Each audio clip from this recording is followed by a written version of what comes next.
revenuers.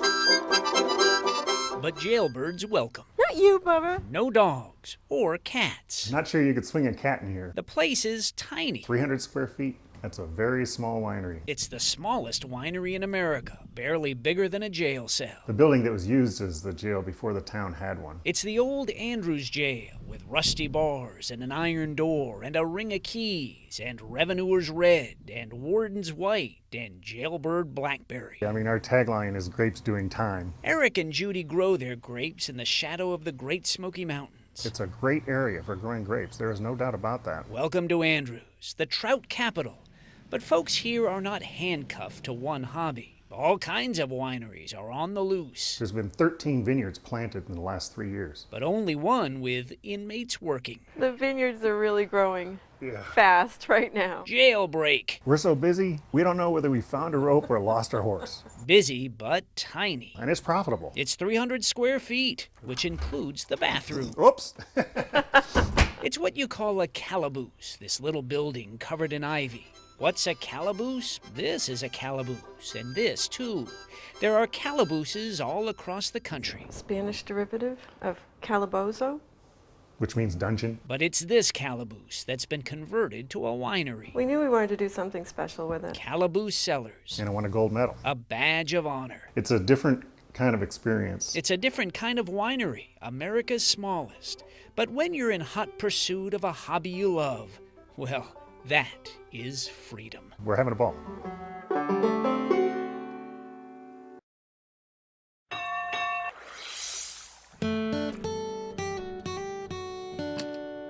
What makes a fine wine? That can be a complicated answer because of all the variables that go into it. But it's probably good to have wine with a little zip. Do people come to do the zip line or to tour the winery or both? They want to do both. But they probably don't have a bunch of wine and then do the zip line. Absolutely not. Is that an unusual combination? It's a pretty odd combination. She's the winemaker, zip line caretaker. I love it. My job's different every day. Her job at Sanders Ridge in Boonville. The winery has so much history associated with it because all of the wood came off the farm. It's a farm that's been in our family for 165 years. This farm's been in my family since the early 1800s. My great-great-grandfather's cabin is still here that he built in 1847. For all those years, it was a farm that grew typical crops. I farmed all my life, but it wasn't grapes. He took a chance on grapes, and the transition has been smooth. Very nice. 99% of what we make, we sell right here. Here in the restaurant. It's built out of heavy timber frame. It's 40 foot to the ridgepole, and we harvested it all here. There are plenty of trees here. Oh my God! Zip line and wine, all part of the same property. It's probably the first one I've ever heard of, and probably still is today. Oh, I love it. It's beautiful out here. I love it. I love working here. The people I work for are great. People I work with are great. An old farm with new tricks. Grown-ups and kids enjoy the zip line. Yeah. And tourists enjoy the wine. Start pouring. How's the wine? Wine's wonderful. How's the zip line? Zip line's fun. You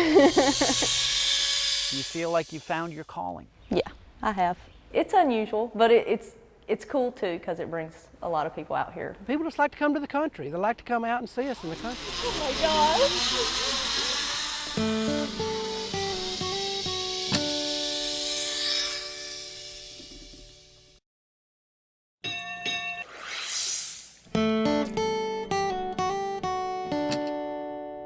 This is Divine Llama Vineyards in Yadkin County, known for wine and for llama. Not every vineyard has llamas. Llamas? Vineyards? What? I don't know, llamas at a vineyard, it just provides a really unique experience. I thought it might be interesting to grow a few grapes. Grow some grapes, raise some llamas, cut some grass. Well, we used to live in the middle of the city on 13 acres, and my dad got tired of mowing. So her dad bought a couple llamas. Do llamas eat grass? Yes, they do. So they mowed the grass? They do, yep.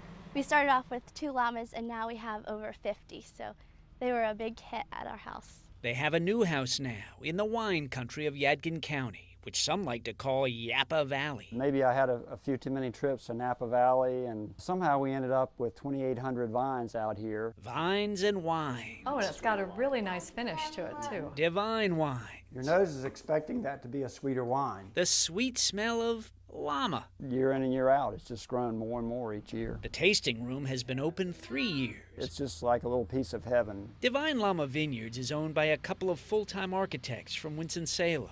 Not that they were tired of their careers, just that they wanted to dive into a hobby they enjoyed. They chewed it over, chewed it good, and made a move. Was it kind of a leap of faith to do this? Probably so. My wife calls it my midlife crisis. Red wines, white wines, llama wine. Okay, our next wine is called Mustang Sally. We've got several different wines that are named for llamas. This is Versailles, and we call him Cy. He's saddled up, ready for guests. The llama carries their picnic and their bottle of wine. And does all the heavy lifting so the guests can do their lifting. The llamas are fantastic. We always bring our out-of-town guests here because this is sort of like, we think, the best of what we have around here in North Carolina. How sweet. You know, the more gentle they become, and like this, he'll just follow me around anywhere. Things have turned out well. I mean, we're pleased with the way things are going. Are you a wine drinker? Absolutely.